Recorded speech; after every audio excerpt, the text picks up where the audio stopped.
No Alvo com Heron Falco.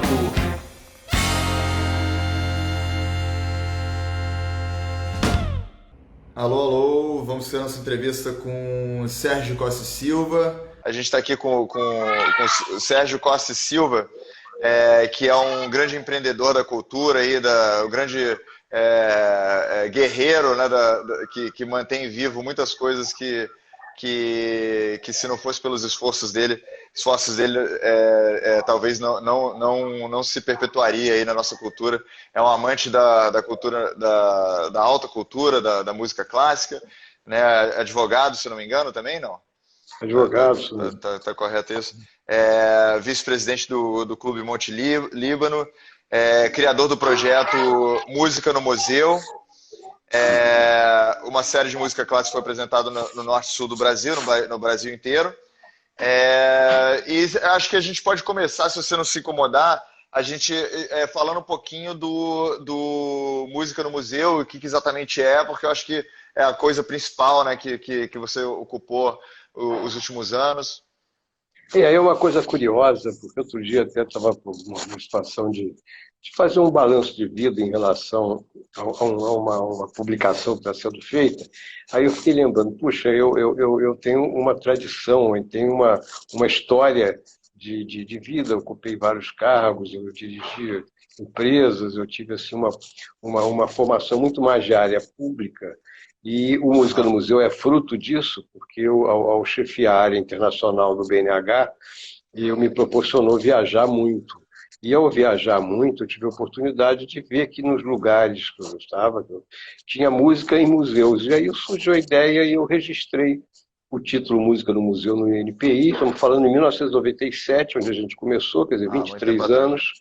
E a partir daí a gente vem fazendo, inicialmente no Rio de Janeiro, depois cresceu para a cidade para São Paulo, Minas Gerais, e aí foi crescendo de norte a sul do Brasil, já fizemos nas capitais todas, e também em cidades emblemáticas, tipo Ouro Preto, Tiradentes,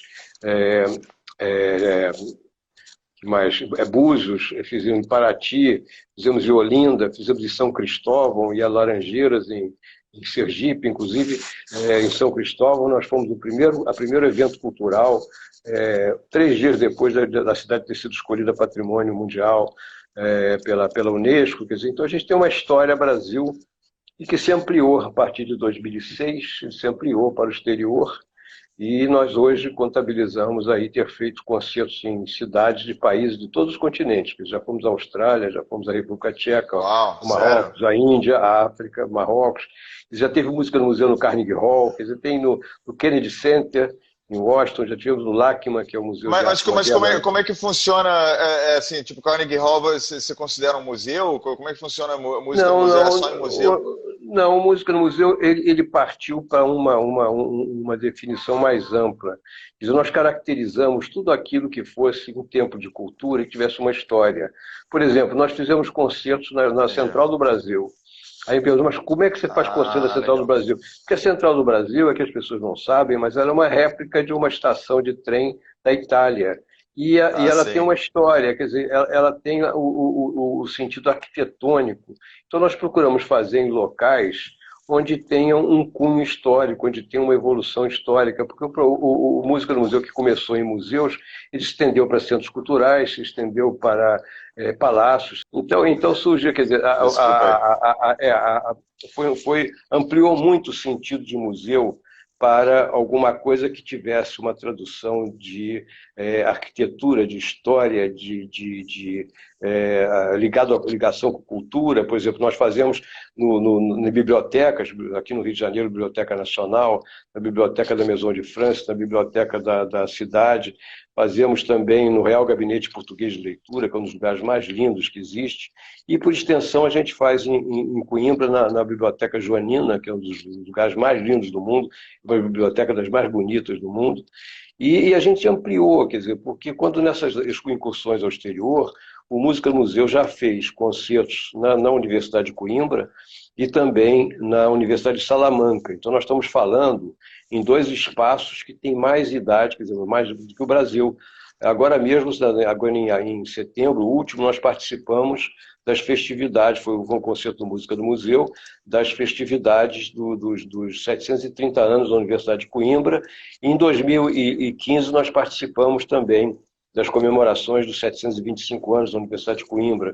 Quer dizer, a gente ampliou muito, o projeto se tornou assim, um ícone da cultura brasileira, com expressão no internacional.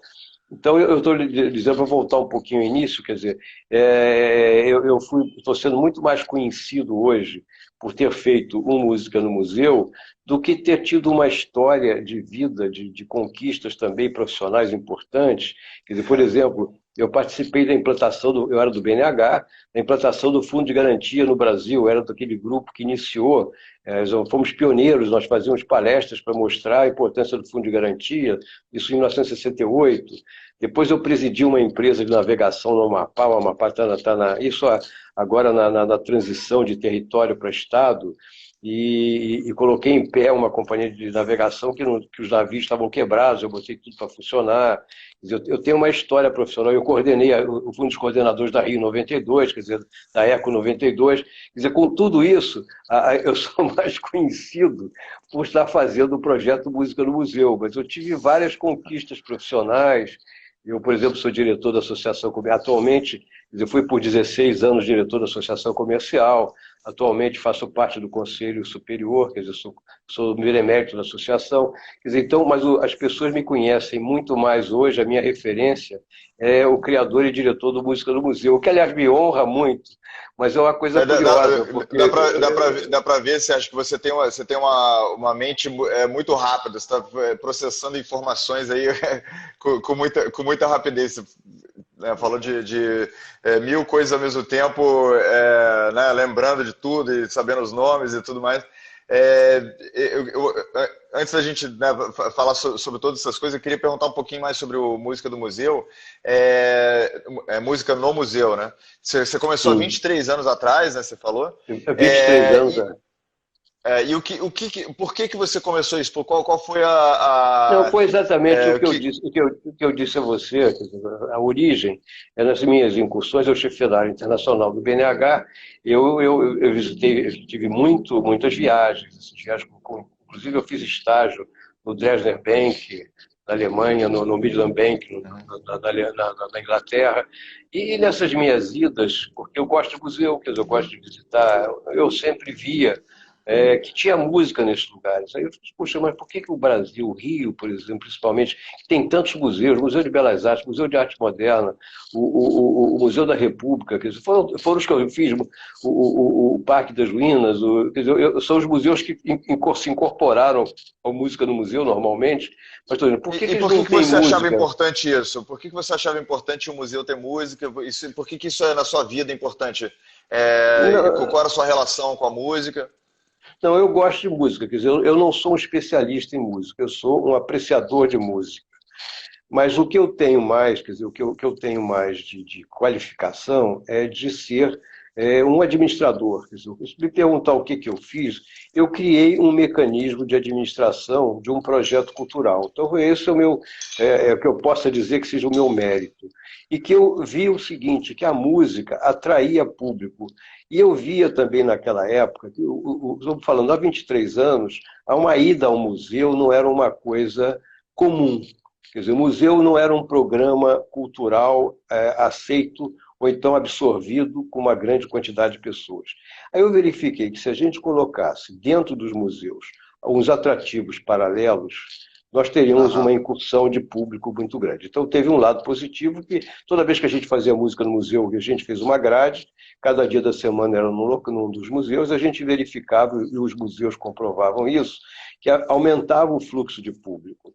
Depois nós começamos a levar alunos de escolas para assistir os concertos, e, curiosamente, desses alunos, eles aí repicavam com os pais no fim de semana, chamavam a atenção do pai para ir ao museu. Quer dizer, fomos crescendo nesse tipo de incorporação e foi crescendo o público. Quer dizer, então, hoje a gente já registra números muito expressivos. Quer dizer, eu tenho um público em 23 anos de 1 milhão de pessoas que já assistiram música no museu.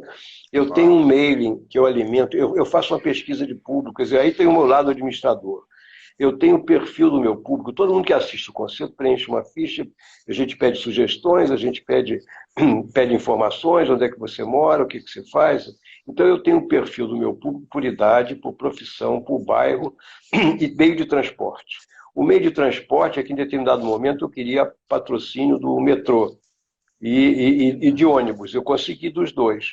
O metrô me botou nas suas estações, estamos falando isso 20 anos atrás, agora mudou até o mecanismo de merchandising deles, mas naquela época o metrô botou nas suas estações, e foram muitas estações, eles botavam um backlight, música no museu, concertos gratuitos, acompanha a programação e uma fotografia de um dos museus, principalmente nas estações próximas dos museus. Quer dizer, você tem o Museu de Belas Artes, a Estação Carioca. O Museu da República, você tinha a Estação Catete. Nós conseguimos 5 ou 6 backlights desse aí no metrô e que difundiu bastante o projeto. Depois conseguimos, com os ônibus, botar o Buzz Door e que os ônibus me cediam, os próprios ônibus, e aí o lado bom da FETransport, a FETransport me cedia ônibus para que a gente levasse os alunos de escola, eles assistiam os concertos e depois eles visitavam as exposições. E isso ajudou a criar mais público, né? Criar mais movimentação. Vai aumentando o público, vai crescendo. Então o que aconteceu é que a gente foi num crescendo, atingiu esse público. Eu tenho um mailing, mas o que é no crescendo assim? Porque assim, como você faz em diferentes cidades, diferentes museus, como é que você usa o mesmo público para não é assim não. Eu tenho hoje o perfil do meu público por bairro, por profissão, e tenho ele por localidade geográfica. Quer dizer, então, quando eu faço alguma coisa em alguma cidade, eu tenho o público de lá que eu convido.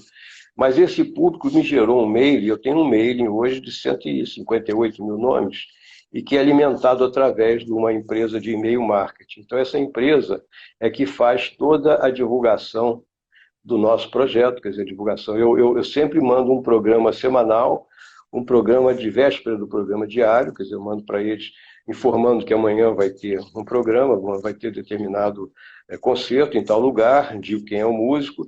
Então, isso a gente gera uma relação interessante nisso aí, quer dizer, é um ciclo vicioso e que é muito bem cristalizado. E ele tem desdobramentos, quer dizer, isso tudo, a gente hoje tem uma rádio Música no Museu, em que eu transmito ao vivo os concertos nossos para a rádio, as pessoas, se até o público quiser, uma curiosidade de entrar na rádio, é www.radiomusicanomuseu.com. Então a gente alimenta isso. E que tipo de coisa que vocês tocam música clássica lá na rádio? Não, a gente apresenta, eu selecionei um grupo de músicos. Quer dizer, a história é muito longa para a gente falar aqui. Então, eu vou dizer o que aconteceu. Por que chegou a rádio? A pandemia levou à criatividade. Então, a criatividade foi a seguinte. Eu tinha um cast, quer dizer, eu tinha um grupo de músicos excepcional parado. Então, nós montamos, aproveitando esse fluxo, principalmente aqueles músicos que nós levamos para o exterior, e essas idas ao exterior todas foram com apoio das embaixadas brasileiras, dos consulados do Brasil. Estou aqui também com o meu copinho aqui. Tá com o seu whiskyzinho aí também? Brindando também. Vamos fazer um brinde. Um brinde ao Música no Museu e que continue proliferando, continue crescendo e atingindo muita gente. Não, e recebendo apoios como o seu, que tem a oportunidade de conversar com o seu público todo. Estou vendo muita gente entrando agora. Aí o que aconteceu é que eu via com esses cast de pessoas, Arthur Moreira Lima, João Carlos Assis Brasil, a Miriam Grossman, a Lúcia Lucas, a Maria Helena Andrade, eram muitos. Aí eu montei uma revista chamada Música no Museu em Concert Online. Então fizemos uma live e que eu montei um projeto que era levando música e músicos brasileiros para o exterior neste catálogo. E oferecia, aí a vantagem da relação que eu tenho com as embaixadas brasileiras, eu oferecia a Embaixada do Brasil em Portugal, a Embaixada do Brasil na Espanha, por afinidade, a Casa do Brasil na Espanha, onde eu faço concertos, e os países de língua portuguesa da África e da Ásia, com o Timor-Leste. Então, mandei para esse pessoal e eles difundiram essa live. Então, esse catálogo ficou, foi mandado para o exterior. E aí eu verifiquei também outra coisa. Nós fazemos o Música no Museu, quer dizer, é muita coisa, muita informação, mas eu faço um festival de harpas, um festival de sopros durante o ano. Não, entendo, aí... mas assim, vamos, de repente, com tanta informação, de repente a gente fazer um parênteses para a gente te conhecer melhor, porque eu estou vendo assim que você, dá para ver que você faz muitas coisas diversas, e isso, na verdade, gera um interesse do público sobre você, assim, sobre quem é você, como que você, como é que você criou essa mente tão cultural e, ao mesmo tempo, administrativa, né? Esse amor pela música é suficiente para você se dedicar tanto, mas, ao mesmo tempo, uma cabeça boa para, né, reter tanta informação e coisa do tipo. Assim, você mora aqui no Rio? Uma coisa que eu moro no Rio, eu moro no Rio, moro em Ipanema. Eu tenho 75 anos. Eu tenho uma vida muito... Hoje mesmo eu ando na praia todo dia, 8 quilômetros. Então eu tenho... as pessoas... Isso é diário, com sol, com chuva. E aí o que acontece é que a minha ocupação com música no museu, quer dizer, eu estou fazendo uma comparação grosseira, mas que é uma coisa que me incomoda às vezes, porque as pessoas poderiam ser mais ativas. Por exemplo, vários colegas meus de trabalho pararam no tempo, quer dizer, ficaram cada um com o seu problema, cada um. Mas o fato é que eles não se ocuparam. E eu acho o seguinte, o fato de eu me ocupar, o fato de eu estar criando, o fato de eu estar sempre ligado, me dá uma movimentação pessoal muito grande. Então, eu tenho indiretamente uma atividade esportiva, eu tenho uma atividade intelectual, eu tenho uma atividade familiar, eu tenho 6 netos, eu tenho já uma neta que está fazendo medicina. Quer dizer, hoje mesmo eu estava aqui, quando você me ligou, no aniversário surpresa de uma das netas, que fez 5 anos. Quer dizer, então a gente tem assim, e foi uma coisa assim que ela não imaginava que ia fazer nada, porque ela está no quarentena, todo mundo. Quarentena. Então era surpresa e nós chegamos aqui e cantamos parabéns para ela. Então, e você acha importante essa diversidade? Bem constituída. Não estou dizendo, esse conjunto me faz com que eu tenha prazer em fazer as coisas. E aí eu vou voltar um pouquinho... Uma mensagem que você está dando, então, de repente, só para a gente extrair, né, esse suco aí da sua sabedoria, você acha que, pela sua diversidade de atividades, e você está envolvido em diferentes coisas, você tem uma mente mais saudável, talvez? Tem eu acho que você se ocupa, quer dizer, você fica ligado. Eu fico pensando, agora mesmo você me perguntou, eu tenho que voltar ao Música no Museu, porque tem coisas, o que eu vou fazer ano que vem? Eu vou fazer um programa de criança, quer dizer, chama-se Brinquedos Cantados, dentro do Música no Museu. Quer dizer, o Música no Museu é um programa de música clássica, basicamente. Mas eu verifiquei que havia uma demanda de criança. Porque eu tenho netos, quer dizer, eu vejo os netos que eles estão fazendo, como é que eles são agredidos pela televisão, pelo computador, pela coisa todinha, mas não são pelo folclore brasileiro, não são pela história brasileira. Não tem essa pressão não existe, né? Não existe. Então, essa influência cultural não tem. Quer dizer, e as pessoas se acomodam. Então eu estou usando a estrutura Música no Museu para criar um programa chamado Brinquedos Cantados. Em que você pesquisa e começa a descobrir coisas, e aí eu descobri um grupo que faz esse trabalho, e é um fruto de pesquisa que eles fazem no folclore brasileiro. São pesquisadores que, ao mesmo tempo, eles fazem parte de um programa de artes cênicas, e aí contam a história do Saci Pererê, a história das matas amazônicas, misturam um pouquinho Villa-Lobos com as músicas do Villa-Lobos, é bem interessante. E no contraponto, e aí que está importante, que eu também estou nesse grupo, é que você verifica, eu tenho um público de terceira idade muito constante e em crescimento.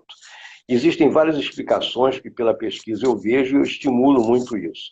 Então o que acontece é o empobrecimento da classe média Tá? As pessoas preparadas, as pessoas que podiam há anos atrás ir a um teatro municipal constantemente, de lugares todinhos, eles começaram a empobrecer, seja porque se aposentaram, seja porque perderam emprego, qualquer coisa, mas não deixaram de ter o gosto pela música. Então, esse pessoal frequenta música no museu, porque os nossos projetos, os concertos são todos gratuitos, em lugares lindos, e para eles é muito bom eles receberem essa forma de tratamento que nós damos. E aí, qual foi o último evento que vocês fizeram, de fato, antes da pandemia? Não, antes da pandemia foi muito rico Nós fizemos janeiro e fevereiro, eu levei uma orquestra de inclusão social, que é outra coisa que eu faço com constância, que esses projetos que a gente tem de inclusão social nas comunidades, eu procuro estimular, e eu levei uma orquestra do Piauí, um trabalho muito bonito. Eles se viabilizaram, quer dizer, eles conseguiram recursos para fazer isso, e eu levei para os lugares, nós fomos a 8 cidades de Portugal, e mais Madrid, levando música. Uau. E músicos brasileiros para essa orquestra. Então, janeiro e fevereiro foi assim. E é sempre essa coisa de música brasileira, tem essa... No exterior é sempre música brasileira. Quer dizer, a nossa proposta é levar música e músico brasileiro para o exterior. E aqui tem até uma pergunta aqui da doutora Janara. Quando você faz o Música no Museu, há um recorte para algum período específico, barroco, romântico, clássico, ou podia ser música erudita contemporânea? Não, o projeto ele vai da música antiga até a contemporânea. E são etapas diferentes que a gente tem, e que, por exemplo, no mês de julho, eu faço só música antiga. Quer dizer, música no museu é tanta coisa, tanta informação que fica complicado. Mas eu vou dizer, sintetizar, música no museu... Mas não se preocupa tanto com a informação. Mas eu vou dar... Mas é interessante. Música no museu é dividido em 5 temporadas: concerto de verão, outono, inverno, primavera e Natal. A gente mudou o panorama da música clássica no Brasil, que é de março a novembro. Música no museu vai de janeiro a dezembro. E a cada mês eu privilegio um tema ou um naipe. Então, janeiro e fevereiro são os clássicos do carnaval e os clássicos no carnaval. Quer dizer, é bem diferente, mas é orquestrado ou é... Não, depende. Não, é cantado, é tudo... Você coloca um músico de formação clássica, um soprano, um tenor, para cantar uma música de carnaval do Lamartine Babo, é um exemplo. Esses são os clássicos do carnaval. E durante o carnaval, para quem não quer brincar o carnaval, a gente faz música clássica no carnaval. O mês de março é o mês das mulheres. Nós fazemos concertos só com musicistas mulheres, músicas preferencialmente com nome de mulher e preferencialmente compostas por mulheres. O mês de abril é um mês aberto com tudo. O mês de maio são as harpas, o junho é voz, aí tem sopranos, tem tenores, tem barítonos, também tem muitos corais, então esse é o mês de junho. O mês de julho, e aí responde a aquela pergunta, nós temos música antiga, que é uma coisa muito especializada, com inclusive alguns músicos tocam instrumentos da época, viola da gamba e vários outros instrumentos de época. O mês de agosto, cordas, setembro, pianos, o mês de outubro, percussão, novembro, sopros e dezembro, Natal. Então essa diversidade faz com que o projeto seja interessante, e com isso eu tenho mídia, porque não é um projeto igual. Eu acho que muita gente que tá nos escutando, a gente tem aqui um público de muitos artistas, né? Muita pessoa que é empreendedor cultural, alguma coisa do tipo, como você é. Talvez se você pudesse entrar no tema de empreendedorismo cultural quais são as dificuldades disso e como você ultrapassa esses obstáculos, em termos de conseguir patrocínio, fazer editais, conseguir parceiros. É uma luta. É mais fácil eu conseguir parceiros. Tá? Editais eu entro em todos, quer dizer, a nossa resposta de editais não é grande. Você ter amigos que entendam do projeto e que nos ajudem no sentido de conseguir patrocínio de uma empresa ou de outra. Quer dizer, para sintetizar, e aí quem é empreendedorismo vai entender, o Música no Museu, eu volto ao meu tempo de estudante. Você bota um pouquinho de gasolina no seu carro, anda, depois bota um pouquinho mais, anda mais, depois bota um pouquinho mais. Nunca consegue encher o tanque. Então, essa é a verdade. Eu nunca consigo um patrocínio Nunca está tranquilão. que sustente o projeto. Só consegui, aliás, não estou mentindo. Eu consegui alguns patrocínios que me proporcionaram coisas maravilhosas. Quer dizer, o Banco Bradesco, em determinado momento... Mas nem sempre, né? Foi pontual. É foi uma pontual, coisa, uma vez na vida.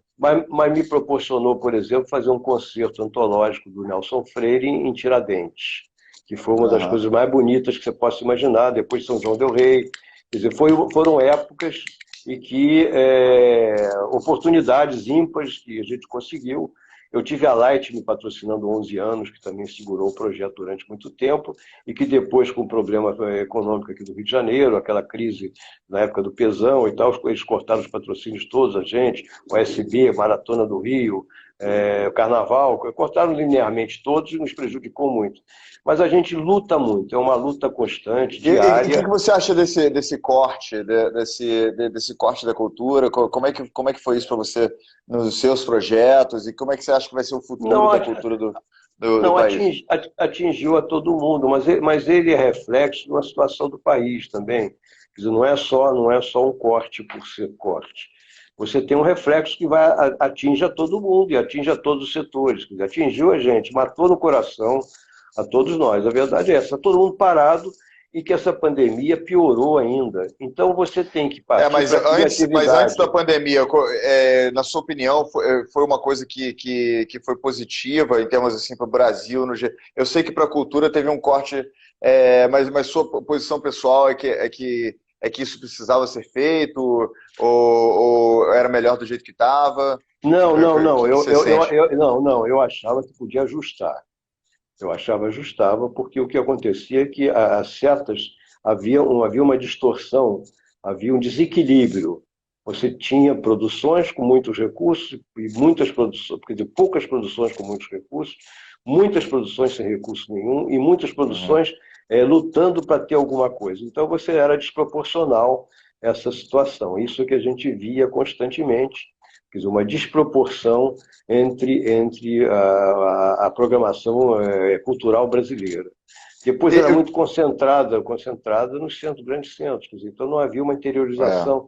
Quer dizer, um ajuste era importante. Eu não sabia graduar esse ajuste. Mas você acha que é importante a participação do governo na cultura? Porque assim, uma coisa que eu vejo, por exemplo, nos Estados Unidos é que grande parte da cultura é feita através da iniciativa privada, né, da própria sociedade se envolvendo, né, com a cultura. Aqui não há esse hábito. Aí eu volto às minhas incursões para o exterior.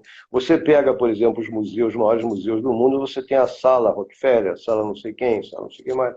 As pessoas estão acostumadas a destinar parte do seu dinheiro em prol da cultura e fazem aportes.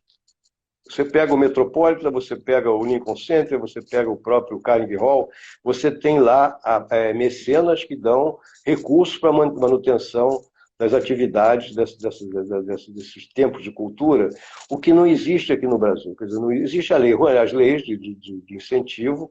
E por que não existe isso no Brasil, na sua opinião? Porque não tem esse mecenas? Não há essa cultura. Se você pensar bem, quer dizer, quem são hoje, quem doou coisas para a comunidade? Você tem o Instituto Walter Moreira Salles, que é um local de cultura, que era a residência dele. Você tem a casa Roberto Marinho. Você tem isoladamente um ou outro lugar. E são poucos esses lugares. Na verdade, nos outros lugares são todos eles mantidos, ou ex-residências de pessoas de muitas posses que tornaram os museus, quer dizer, essas residências tornaram museus e eles ofereceram à comunidade isso. Então não há essa mentalidade por vários motivos, quer dizer, porque não existe hoje um estímulo a que as pessoas façam isso. Às vezes a família não está. Você tem casos específicos que não vale a pena citar, mas casos da família que o patriarca doa e depois a família questiona essa doação. Tem um caso específico, uma doação grande que foi feita ao Museu Imperial de Petrópolis e a família questiona, porque foi doados os bens que eram da família também. Então você não tem ainda essa mentalidade das pessoas doarem para a área cultural. Então é uma constatação nossa. Eu não Segundo o que eu soube vejo, dessa questão do Museu Imperial. Teve coisas que foram retiradas, né, não, do não museu? foram retirados, não. Foi uma família, um patriarca doou uma série de coisas para o museu, quer dizer, quando morreu. E houve questionamento da família, dizendo que aquilo não, nós anulando essa. Quer dizer, discussões desse tipo, não tem. Sim, Não foi coisa quer dizer, não são pontuais, mas estou dizendo, entendi. quando alguém faz uma coisa Tá usando dessa, como exemplo. como exemplo, a pessoa doa essas coisas, aí a família questiona, não, mas aquilo ali, esses quadros eram meus, esses quadros eu tenho herança, eu tenho direito, quer dizer, não há Sim. unanimidade na família depois quando há uma doação. Aham. O que não aconteceu, por exemplo, com o Instituto Moreira Salles, com a Casa Roberto Marinho, que a família estimulou muito e deixou a coleção dele toda para ser exibida ao público. Quer dizer, você Que tem talvez hoje. são famílias que são mais organizadas, né, que são mais unidas, Não, talvez, não, e não, tem um estatuto, uma holding. mas não é só isso, são famílias que têm recursos para continuidade de Ah, sim, padrão de sim. vida, essa coisa toda. Aham. Que Aí às não vezes, às vezes precisa retrair nada. exatamente, quer dizer, então pode oferecer ao público visitar essas exposições, pode. Quer dizer, então tem casos assim, tem pessoas que têm possibilidade e que há existência na família para esse tipo de comportamento. Mas o que eu vejo é que é importante que isso aqui aconteça, essa mentalidade chegue ao Brasil. O que não chega, ela vai muito mais para os outros países. A gente vê isso, e a gente vê na França, a gente vê na Espanha, você vê em Portugal o Gulbenkian, a Fundação Gulbenkian, que é uma doação de uma família, um espaço maravilhoso. A gente já fez música no museu lá, inclusive, não deixa de ser um museu. Quer dizer, e os próprios locais, quer dizer, os centros culturais do Banco do Brasil, Justiça Federal, Museu da Justiça, são lugares aqui que Aham. também têm essa mentalidade de abrir ao público a possibilidade de utilização dessas instalações para os Sim. programas culturais. Quer dizer, tudo isso É, existe, mas o que eu vejo aqui no falta. Brasil uma grande, vamos dizer, mais do que em outros lugares do mundo. É claro que, pô, eu já morei em Budapeste e que tinha ópera o tempo todo, e mesmo assim Não, República, era República um público. Tcheca. Na República Tcheca você tem, se você for lá de Praga, você tem você não consegue andar em 100 metros que não tenham 20, 30 iniciativas musicais constantes, É, uma ao lado da então, outra, uma ao lado da mas outra. mesmo assim, Budapeste o público no geral é mais velho e tal. Mas aqui no Brasil existe uma quebra total. Eu fiquei abismado que eu me mudei para o Rio recentemente, né? Faz um ano mais ou menos que eu mudei para o Rio. E eu fiquei assim, chocado que não tinha, durante o ano inteiro, não tinha uma ópera, né, no Teatro Municipal, não tinha. Aí a falta de é, recurso, você teve aí você teve uma paralisação, a situação do Estado fez com que você não tivesse recursos para poder fazer uma programação de ópera constante, que é normal em teatros do porte do municipal. Quer dizer, então a gente via isso. Quer dizer, eu visitei, assisti a Scala de Milão, assisti a Sinfônica de Londres, a Sinfônica de Budapeste, estamos falando, já assisti a Viena, várias orquestras de Viena. Então eu via que os locais são muito estimulados, têm uma programação constante, uma programação de 2 anos de uhum. antecedência, quer dizer, as pessoas podem se programar. Você tem festivais tipo Salzburgo, quer dizer, o Brasil não conseguiu fazer isso ainda, mas ele tem E- expectativa de que aconteça. Isso aí vai Você evoluindo. acha que a sociedade brasileira vai evoluir ao ponto de tomar essas rédeas, de começar a ter mais mecenas? Você acha que talvez com essa quebra do governo vai abrir um espaço para a sociedade poder se emancipar um pouquinho e começar a organizar alta cultura e coisas do tipo? Porque assim, Não, pelo que eu vejo aqui no Rio, tem gente que assistiria, né? Ópera não, você tem hoje um mercado consumidor de nível alto, quer dizer, no sentido de conhecer uma ópera, de gostar, de ter o know-how até para entender uma ópera. quer dizer, para entender o que era na época, tudo isso. Sim. O que acontece nesse momento é que não há estímulo, é uma comparação grosseira, mas as pessoas não podem pensar em cultura no momento que elas estão preocupadas com a sua situação pessoal de manutenção de emprego, Claro. de comer até. Quer dizer, então, as pessoas não. Hoje há uma preocupação em relação à situação dessa pandemia, até quando vai, qual é a solução, se a vacina virá ou não virá. Quer dizer, você tem um momento aí crítico, quer dizer, um momento que atrapalha muito a cultura, porque a cultura fica sendo um subproduto, tá? Quando na verdade não deveria ser, mas era um subproduto, porque existem hoje outras prioridades. Quer dizer, qual é a prioridade numa família hoje? É a alimentação, é o vestuário, é a escola, quer dizer, a saúde. Você tem um plano de saúde caro, quer dizer, a classe média consumidora de cultura, ela está morta completamente. E a classe AA, quer dizer, que é o mais constante, ela está amedrontada também, porque ela não quer sair, ela está. Quer dizer, então você perdeu, vai perdendo o mercado consumidor. Agora, qual é a contrapartida? E aí é o que eu vejo um pouco a criatividade. Você vai ter um estímulo da programação virtual. Quer dizer, eu tenho hoje comprovação de que o caminho é esse. Vou lhe dar um exemplo. Eu faço um festival de harpas, que já está na 15ª versão, ano que vem é a 16ª. Dessas 15 versões, eu tive, nas 14 versões, o meu recorde de público foi de 32 mil pessoas. Quer dizer, o ano que eu tive mais gente, 32 mil pessoas. Este ano que eu fiz o virtual, e que foi, primeiro, que eu consegui os maiores nomes da harpa mundial, porque esses nomes não poderiam vir ao Brasil se eu fizesse aqui. Mas eles puderam participar nos seus países através de envio de programação que nós editamos. Então, você tem uma ideia de comparação, o nosso público foi de 178 mil pessoas. Quer dizer, nós multiplicamos de 32 para 178 mil. E esse público foi... Mas isso era brasileiros? Não, mundial, mundial. Público mundial. Porque foi auditado, nós tivemos patrocínio da Eletrobras e houve uma auditoria para ver a quantidade de pessoas. Nós temos os gráficos, inclusive, desse pontual em relação ao público. E por que eu consegui isso tudo? Foi um pouco também de criatividade. Eu envolvi na nossa divulgação e em contatos pessoais, inclusive alguns, as embaixadas e consulados dos países que participaram, além de ter envolvido os próprios arpistas. Então, o que aconteceu é que o arpista, por exemplo, da Romênia, teve o arpista da República Tcheca, teve o arpista da Iugoslávia, agora a gente fala Iugoslávia, mas teve arpistas da Cortina de Ferro da Rússia, em que as próprias embaixadas e consulados fizeram a divulgação para os seus mailings.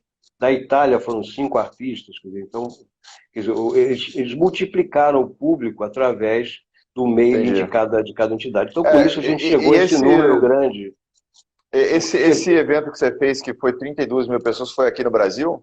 Não, 32 mil pessoas, somando, foi o Festival Internacional de Harpas, somando todos os concertos que eu fiz durante um mês, e foram 3 por dia, eu fiz no CCBB, fiz em algum lugar, o público total, em um mês, quer dizer, do nosso Festival de Harpas presencial, foi de 32 mil pessoas. O público... Não, é o público que foi lá assistir, quer dizer, assistir. Não, entendi. Não, mas isso para mim, eu acho que para todo mundo que está ouvindo aí, é um número muito grande para harpas, né? Porque a gente não está falando de música instrumental, não só de música erudita, como um instrumento específico, é um festival de harpas. A harpa, nós resgatamos uma harpa. A harpa é o seguinte, o instrumento mais antigo do mundo, estamos falando de uma história de 5 mil anos. E uma coisa curiosa, e aí eu estou dizendo um pouquinho da minha situação, é o seguinte, é que eu peguei, eu fiz esse festival com arpistas do mundo inteiro, tocando todos os tipos de harpa. Eu tive harpa africana, cora, tive harpa japonesa, tive harpa chinesa, tive harpa céltica, harpa paraguaia, Todas as harpas que eu fui tendo foram harpas que diferentes. E os sons foram desde do barroco, aí eu respondo um pouquinho aquele questionamento, quer dizer, da música antiga, barroca, até o heavy metal. Então, mas a minha pergunta é o seguinte, assim, que é um instrumento muito específico, né? Como que foi o interesse público disso? Por que você acha que há esse interesse tão grande? Porque 32 mil pessoas, mesmo em um mês, é muita coisa para um festival de música. Nós tivemos citação até no New York Times, foi uma coisa assim importante. Foi uma abertura muito grande para a gente, muito significativa, muito. Quer dizer, e a gente trouxe esses tipos todos de harpa, quer dizer, foi interessante. Nós fizemos assim, colocamos orquestras de comunidade, da Maré, Pavãozinho. E quem faz sua assessoria de imprensa para conseguir New York Times para o Festival de Harpa? Não, isso foram os correspondentes estrangeiros, foram todos eles acionados por a gente. Então nós tivemos assim, um dos músicos, ele curiosamente, ele também era um correspondente de um jornal inglês. Ele como músico e como correspondente, ele conseguiu que Le Monde de la Musique da França saísse e conseguiu o inusitado de sair no New York por uma razão muito simples. E aí são coisas curiosas também que a gente tem no nosso trabalho paralelo. A arpista da França, que era considerada uma das maiores arpistas do mundo, quer dizer, e francesa é disparada a melhor, a Catherine Michel, ela simplesmente era casada com o Michel Legrand.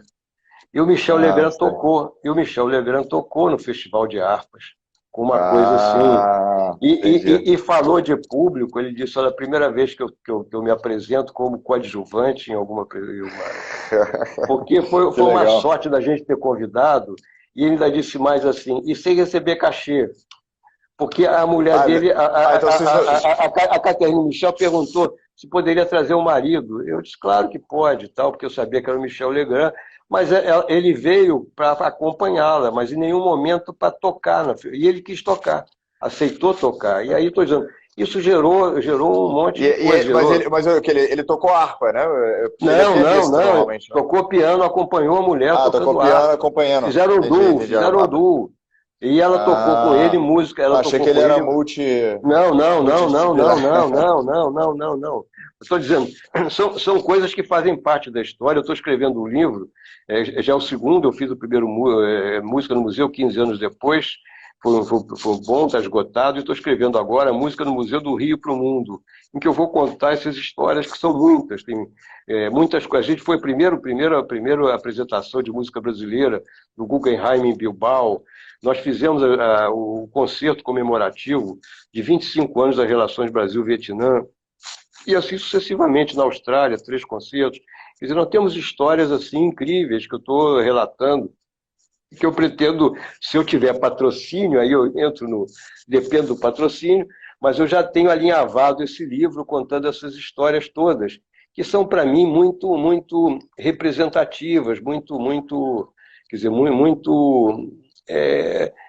vou dizer assim, marcantes, entendeu? Quer dizer, marcam a minha vida. Aí respondo a uma pergunta inicial. É que isso tudo faz com que eu tenha vibrações, que eu continue. E aí eu vou voltar também a uma coisa que eu disse a você sobre os 80, que as pessoas mais de terceira idade que participam. Eu tive uma professora, uma pós-doutora, que chegou para mim, ela era regente de um coral de uma empresa. Ela disse assim, Sérgio, eu tenho hoje uma proposta muito interessante, que ela é muito atual, que é de uma universidade americana, e nós estamos conduzindo isso para a Universidade do Paraná. É que existe um tratamento de que a música ela poderá ser um instrumento de retardamento das doenças cognitivas. Então, a música pode retardar o Alzheimer, o mal de Parkinson e essas outras doenças paralelas. E eu disse para ele, por que a gente não faz isso no Música no Museu? E o fato é que nós começamos isso em setembro do ano passado, e ficamos de setembro até dezembro. Nós começamos com uma turma só, acabamos com 8 turmas de 50 a 400 pessoas, todas com mais de 60 anos, então virou oficina de cantoria, mais 60, E essa oficina gerou um grande coral do Música no Museu que cantou no encerramento. E tem fatos Isso aqui no curiosos Rio. no Rio. E tem fatos curiosos. Por exemplo, tinha uma senhora de 92 anos que a filha de 60 também participou. Mãe e filha participando disso. Então, nós estamos preparando, adequando esse projeto para virtual. Então, hoje, se você pensar o que é o Música no Museu vai de 8 anos, com os brinquedos cantados, entra na música clássica e na música instrumental, e vai adiante para a música para a terceira idade, que não é só música, é expressão corporal, é um programa técnico. As pessoas se movimentam, as pessoas fazem pares, as pessoas conversam entre elas. É uma técnica utilizada na Universidade Americana que está sendo levada para uma universidade no Paraná. Então, isso tudo faz parte de um conjunto chamado Música no Museu. Quer dizer, então, a gente Pô, é tem muita essa... coisa mesmo, né? É muita coisa ao mesmo tempo. Quer dizer, então, E como é que você se organiza, essa coisa toda? Você tem uma equipe? Você tem, Não, você tem delegados, assim, pessoa que... não.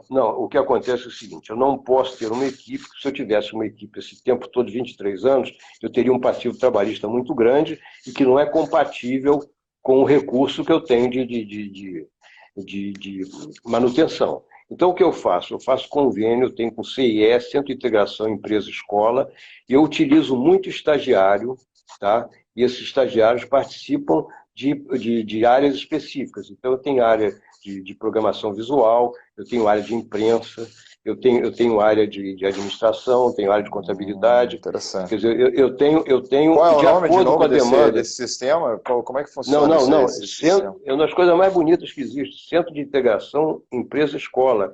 É uma entidade muito grande, dirigida pelo professor Arnaldo Nisquier, e que ela faz a ponte entre a empresa e as escolas para estágio dos dois últimos anos nas escolas.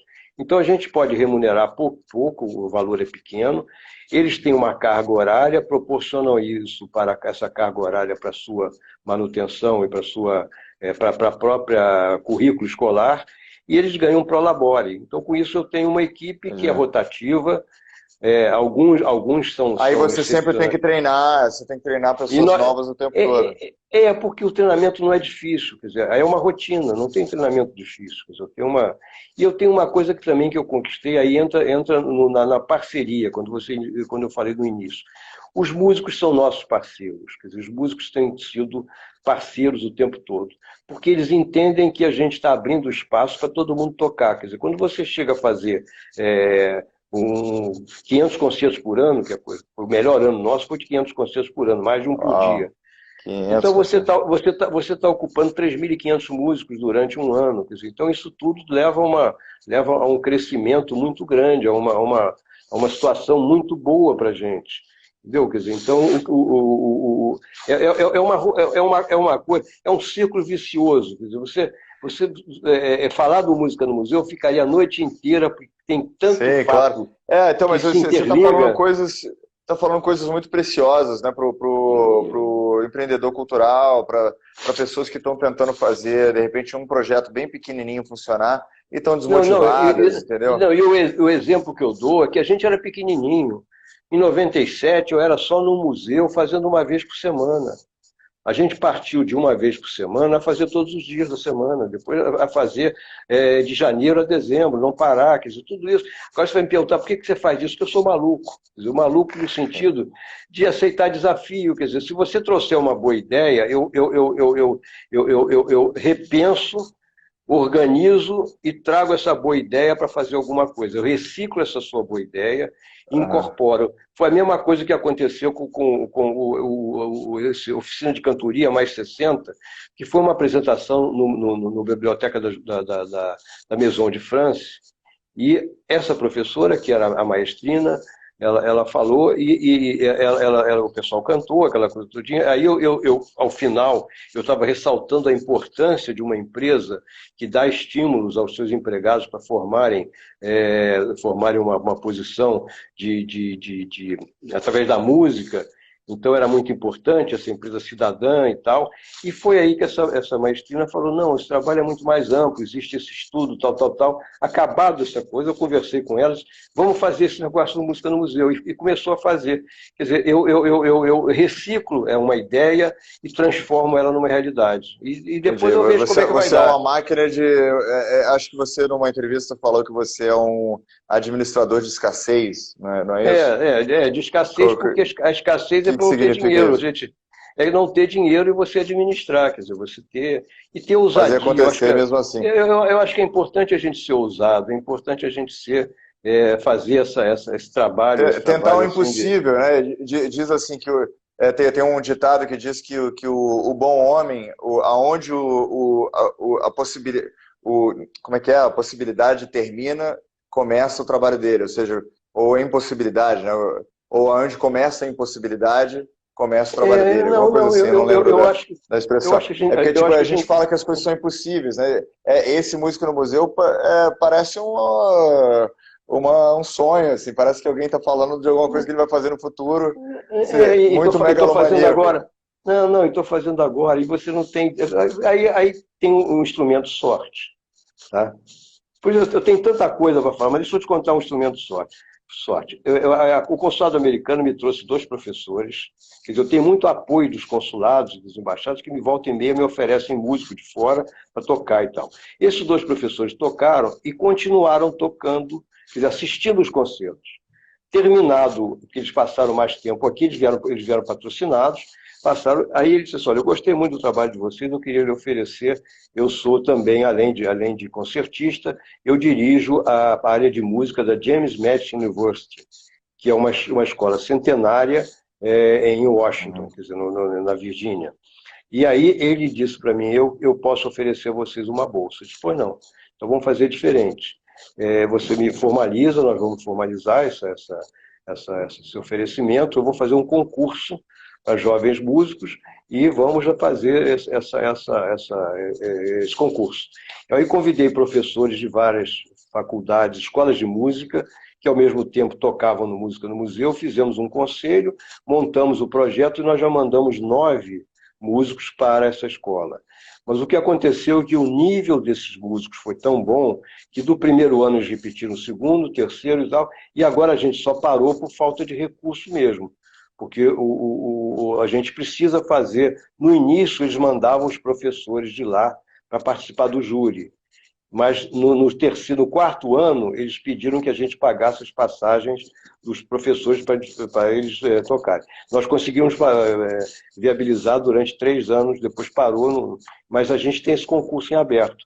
Então, eu já mandei 9 músicos para o exterior, abriu perspectivas profissionais para eles. Quer dizer, então, a gente tem um público de músicos jovens que estão entrando no mercado de trabalho via música no museu. Quer dizer, a gente tem tido essa possibilidade, Então, é um conjunto. E aqueles que tiverem mais curiosidade, entra no nosso site, que é www.musicanomuseu.com.br e vai ver tudo que a gente vem fazendo. Está desatualizado, não está tão atualizado, porque a gente agora precisa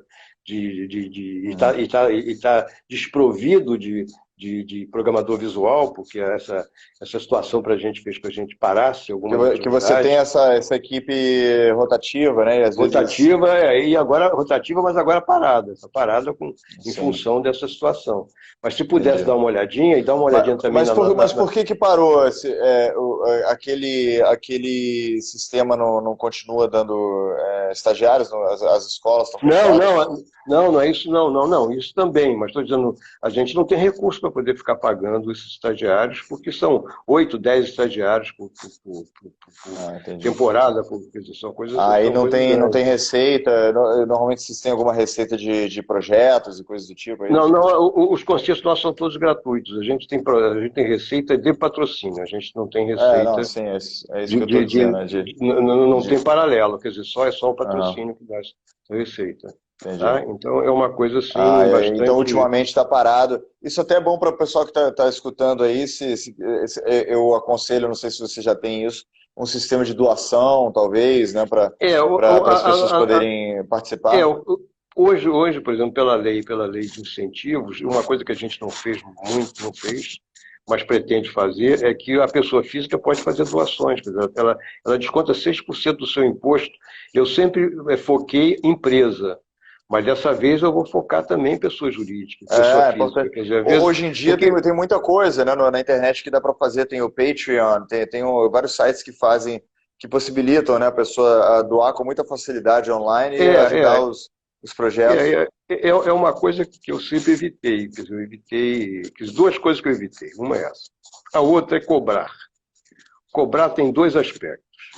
Primeiro, você vai cobrar, você vai ter depois uma prestação de contas que é complicadíssima, na medida em que você tenha, vendeu 30 ingressos, vendeu 50, vendeu 80, você teve cortesia, você teve idoso.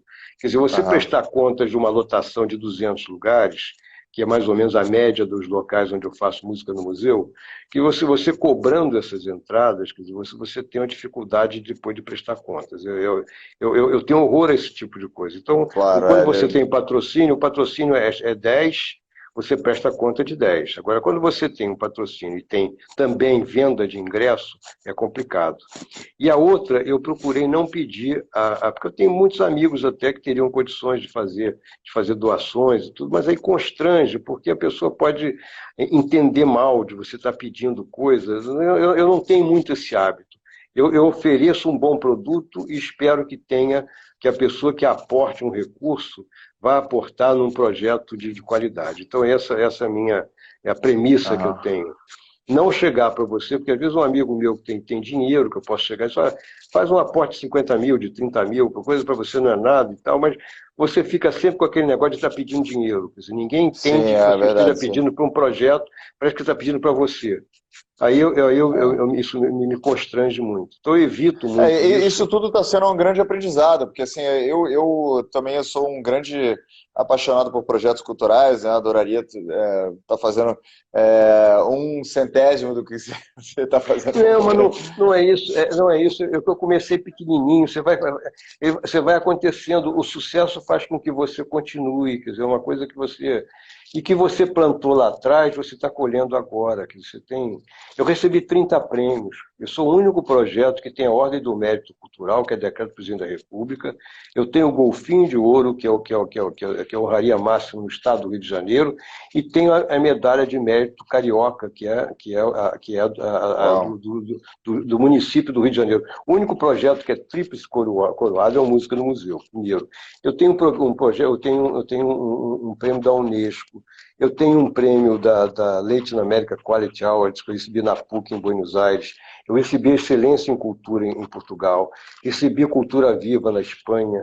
Quer dizer, recebi uma série de prêmios, e fora as coisas específicas, quer dizer, Ordem do Mérito do Trabalho, porque eu faço concertos no Centro Cultural do Justiça do Trabalho. Eu recebi da Hebraica, Homens de Ação, Homens de Valor, e foram 10 pessoas, e dessas 10, 2 apenas não eram da colônia judaica. Recebeu Isaac Karabichev, o Arnaldo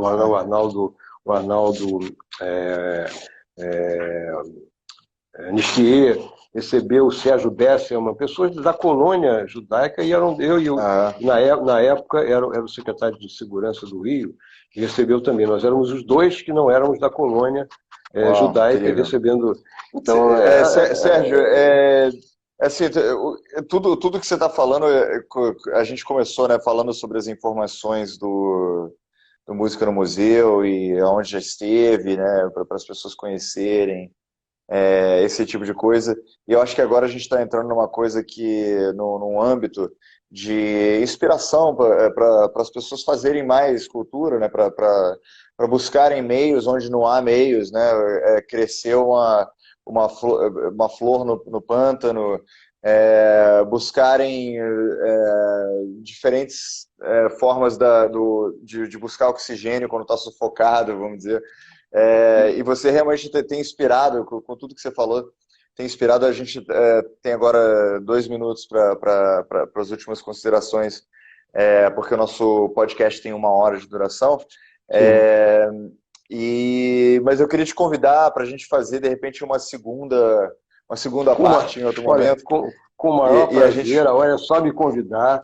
Eu sou uma pessoa que gosta, eu gosto de contribuir com alguma coisa. As pessoas têm que fazer o que eu faço. Não entender que você é um chato.